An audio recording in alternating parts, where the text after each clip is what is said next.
Assalamualaikum warahmatullahi wabarakatuh.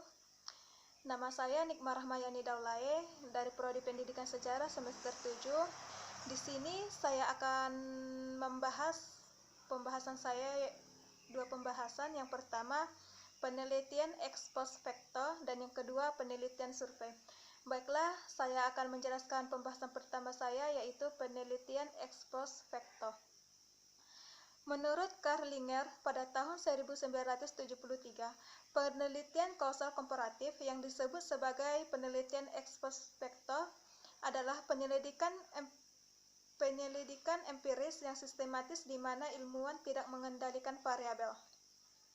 Contoh dari kasus ex post facto diantaranya yaitu 1. Variabel X, di mana kecemasan siswa pada saat ujian. Contoh kedua, variabel Y, yaitu hasil ujian, dan yang ketiga, variabel pengganggu atau kecerdasan umum siswa.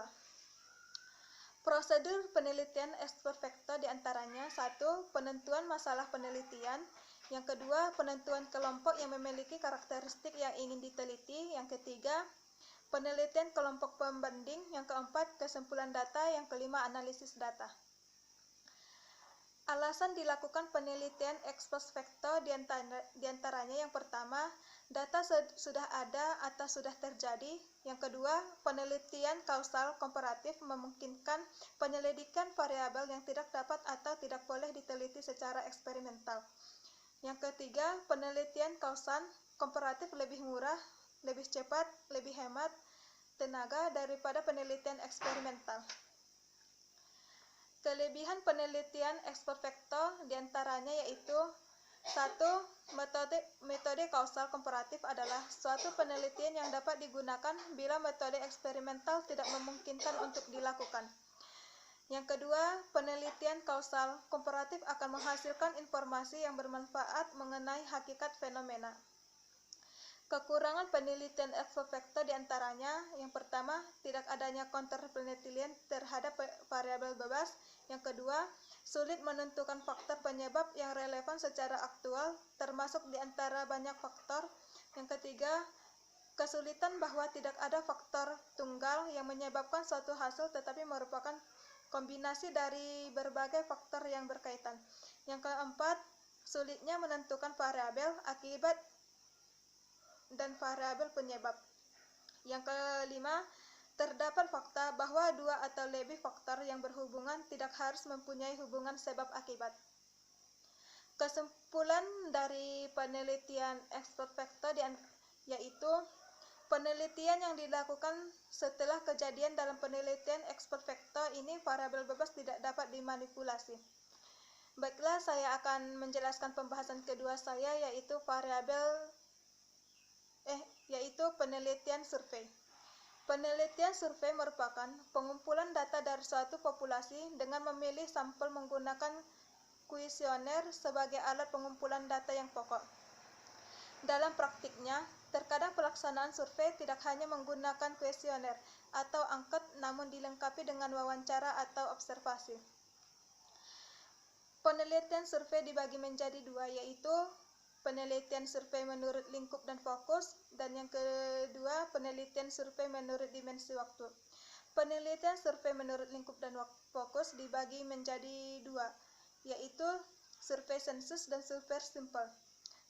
Survei sensus merupakan penelitian survei yang melibatkan seluruh populasi dalam penelitian, sedangkan survei sampel merupakan penelitian survei yang tidak mengakibatkan seluruh populasi, melainkan menarik sampel dari populasi tersebut.